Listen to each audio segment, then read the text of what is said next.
Bonjour à tous. Je m'appelle Auguste Venkia, je suis directeur des opérations à Serensia. Donc Serensia, nous sommes éditeurs de logiciels spécialisés dans l'automatisation des traitements comptables et j'ai 5 minutes aujourd'hui pour vous parler de la réforme de la facture électronique.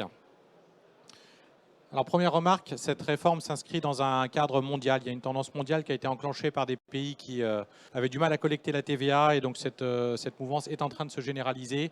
Donc il n'y a rien de spécifique à ce qu'est en train de faire la France. Et il y a un projet qui est porté par l'Europe avec un rapport VIDA, VAT in Digital Age, qui vise à généraliser ce dont on va parler aujourd'hui à horizon 2028. Alors pourquoi cette réforme? L'État français annonce un certain nombre d'objectifs. Renforcer la compétitivité des entreprises, simplifier les déclarations de TVA, réduire la fraude et connaître en temps réel l'activité des entreprises. Donc le mot-clé, il est là, temps réel. Et il s'agit en réalité pour l'administration de collecter en temps réel les données de TVA. Et on va voir comment. En ce qui concerne la facture électronique, donc sachez qu'elle est déjà obligatoire en France pour la sphère publique. Donc avec une plateforme qui s'appelle Chorus Pro, dont vous avez peut-être déjà entendu parler.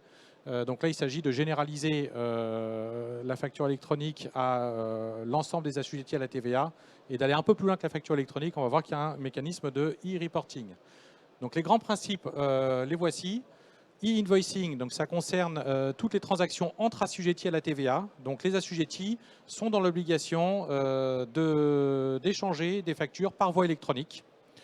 Et ce dispositif de e-invoicing est complété dès lors qu'il y a au moins un non-assujetti, qui est l'émetteur ou le destinataire, par une obligation de e-reporting. Et donc avec l'ensemble, on a un système qui permet à l'administration de collecter en temps réel les données de TVA. Quelques mots sur le calendrier, on va y revenir tout à l'heure.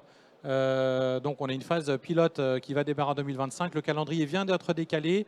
L'obligation devait démarrer en 2024 et on parle maintenant d'une entrée en vigueur de la réforme en 2026. On va y revenir juste après. Alors comment ça marche? C'est un système qui s'appuie sur des plateformes en lesquelles l'État a confiance, qui sont soit une plateforme publique qui s'appelle le portail public de facturation, qui est fait par l'État, donc par l'Agence informatique des finances de l'État, et qui ressemble un peu à Chorus Pro, mais qui généralise un peu le principe de Chorus Pro, et par un ensemble de plateformes privées qui sont qu'on appelle des PDP, plateformes de dématérialisation partenaires, qui font l'objet d'un processus d'immatriculation qui est assez strict, qui seront auditées. Et donc ces plateformes seront les seules habilitées à envoyer et recevoir les factures. Donc comment ça marche? Le fournisseur choisit sa plateforme pour émettre sa facture.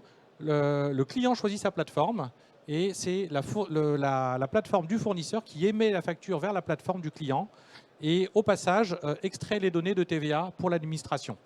Donc c'est comme ça que l'administration récupère les données de TVA. Elle a un dispositif qui est rendu obligatoire. Donc les factures transitent par ce dispositif et c'est ce dispositif qui permet de remonter les données à l'administration. Et donc, pour respecter les obligations réglementaires, les fournisseurs doivent choisir la plateforme, les clients peuvent choisir la plateforme. Il y a des cas particuliers, ils vont choisir la même plateforme, et ça peut arriver. Et puis, il y a le cas particulier où cette plateforme sera la plateforme publique de l'État, le fameux PPF. Mais donc, le cadre général, c'est bien chacun choisit sa plateforme, et ça peut être la plateforme publique comme les plateformes privées. Donc ce portail public de facturation, il a un double rôle. Il peut être la plateforme de l'émetteur ou du destinataire. Il a également des services mutualisés, donc il y a un annuaire et il y a surtout la collecte des données de TVA. Et donc c'est ce portail qui concentre les données pour les remonter à l'administration fiscale.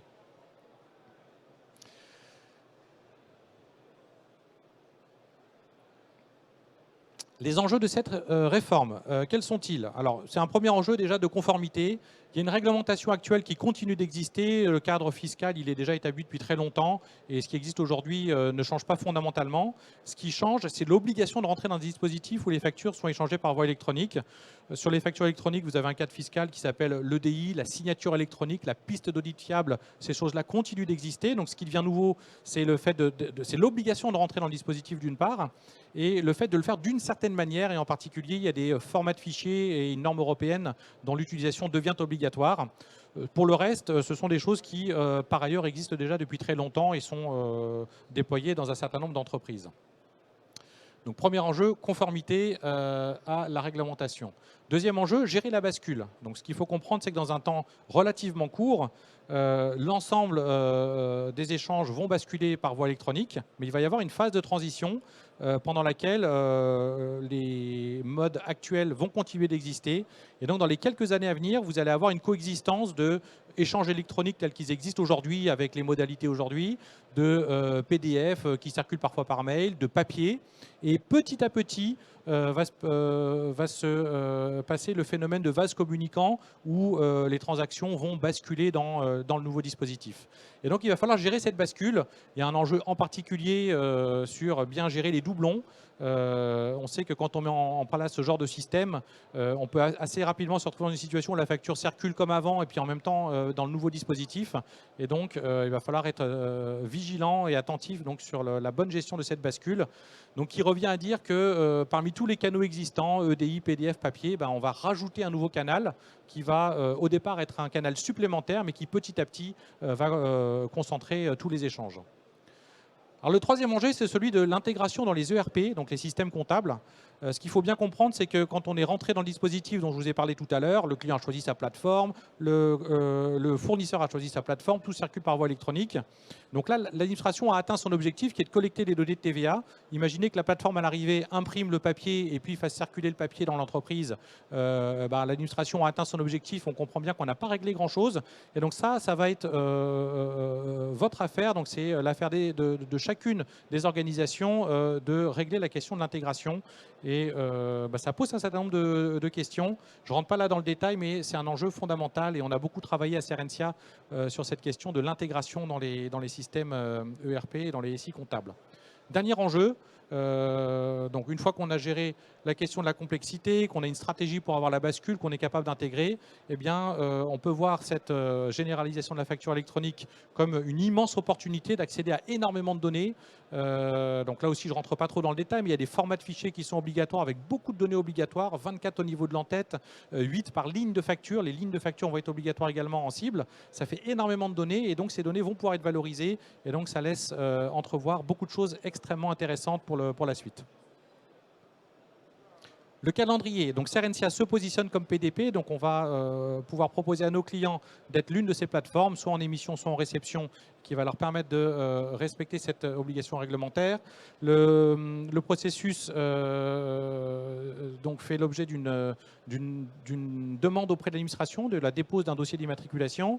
Ce dossier nécessite qu'on soit certifié ISO 27001, donc Serensia a été certifié 27001. On a déposé le dossier d'immatriculation, on a déposé un dossier pour être candidat à la phase pilote qui va démarrer en 2025. On a livré une première version de cette plateforme.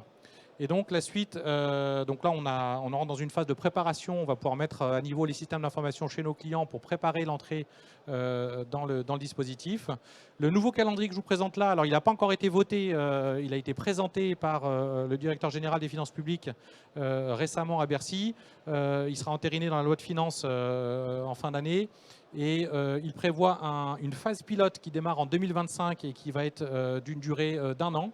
Donc sur la base du volontariat, donc en clair, ceux qui sont prêts vont pouvoir expérimenter le dispositif donc sur la base du volontariat, je l'ai dit, pour une entrée de la réforme, c'est-à-dire avec un démarrage de l'obligation en 2026. Ce qui est envisagé pour l'instant, c'est un démarrage en 2 ou 3 vagues qui serait en mars, en octobre. Encore une fois, tout ça n'est pas encore tout à fait définitif. Mais donc, on rentrera vraiment dans le cœur de la réforme en 2026. Ce qui veut dire qu'on continue d'avoir du papier et que pendant la phase de bascule, on sera dans un monde hybride avec des factures qui circulent par voie électronique et qui circulent par le nouveau dispositif. Voilà. Il est temps de se préparer et donc si vous souhaitez en savoir plus, je vous invite à nous retrouver au stand O14 qui est juste de l'autre côté pour parler donc de cette réforme de la facture électronique. Merci.